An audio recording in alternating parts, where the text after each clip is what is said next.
Hey everyone, just wanted to provide a 6-week post-operative update on my Achilles tendon repair surgery that I had surgery on October 27th, 2023. Today is exactly 6 weeks since I had that surgery, and today I had a follow-up orthopedic appointment that I was really looking forward to. Thank goodness I was cleared to get out of the boot. So I had nicknamed my boot Betty, and Betty and I have broken up and are no longer together. But I really appreciate her and for everything that Betty helped me accomplish in the last 6 weeks. The doctor said I was making a lot of progress with my recovery and there was no reason for me to stay in the boot. So I'm back in regular shoes. Got my New Balance tennis shoes on today. It's interesting, I tried to stuff my foot in there and that foot is still swollen a little bit. Though the doctor said the swelling was normal, it's just the body's response to an injury and trying to recover. I have been cleared also to go to physical therapy, which I really wanted to do because I was concerned that I would do something incorrect on weightlifting and was worried about that. You may see this little thing right here. As part of my surgery prep, they had said my heart rate was excessively high. I think it was probably just nerves. I don't notice that to be a problem most of the time, but I was really nervous and really stressed before the surgery. So this actually, there's an additional lead that goes on down, but this is a heart monitor. So I have to wear that for 2 weeks. So it's just been one thing after the other, but I thought my deductible was already met for the year, so why not?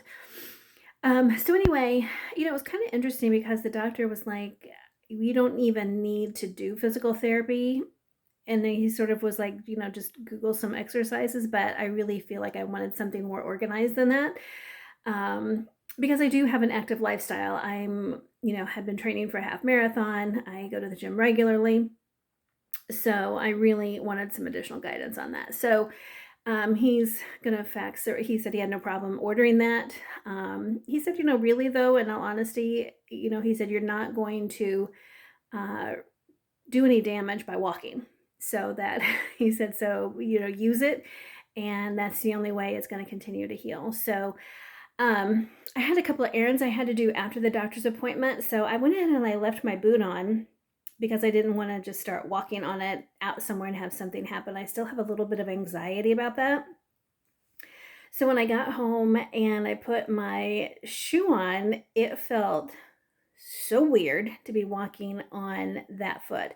I mean, honestly, I haven't walked on that foot unsupported since October the 3rd when this injury happened. So over 2 months. So I've been sort of gingerly walking and really concentrating on walking and doing the full walking motion and trying as best as possible to not limp or anything. So it's been kind of funny. I feel like I'm learning how to walk again. One of the things my doctor said, which I thought was interesting, he said, yes, I want you to walk, but you need to be conscious of what you're doing. He said, your brain is sending signals down to your ankle, and your ankle has not had to do anything for 2 months.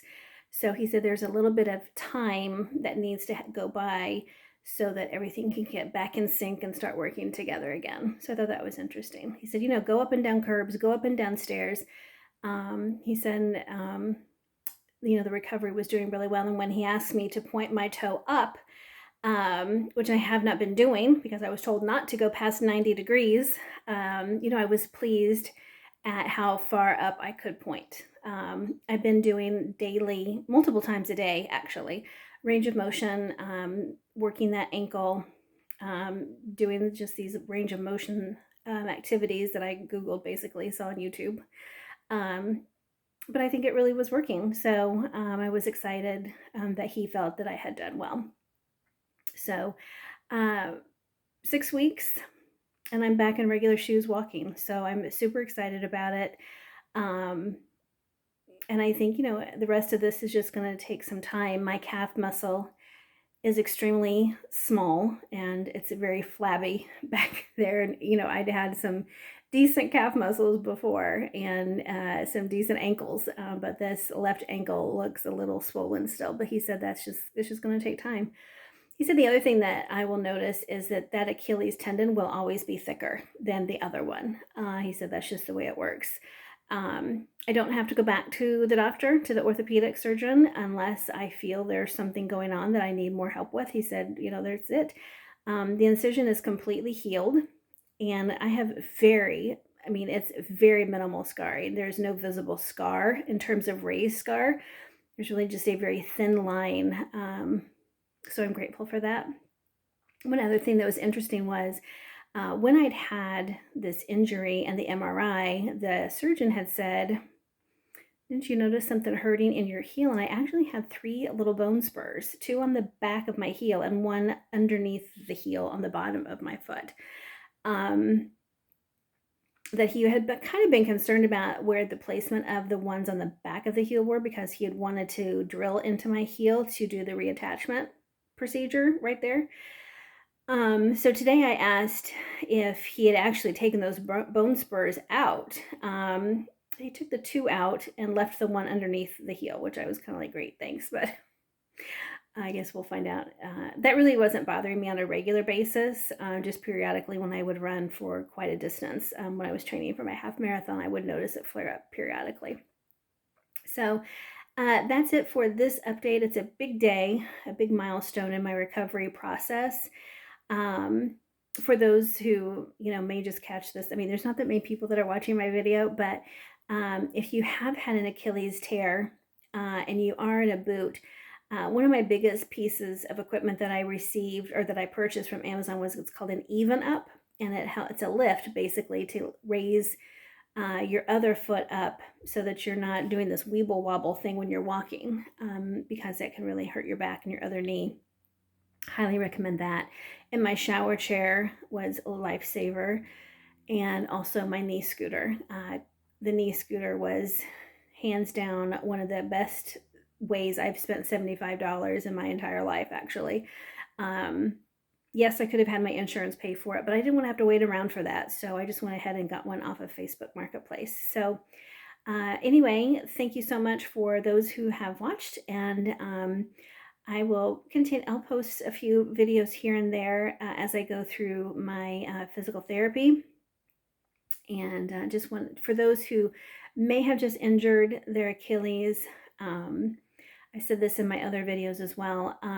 The biggest thing is your mindset and making sure that you're doing as much as you can to have good, positive vibes, positive energy.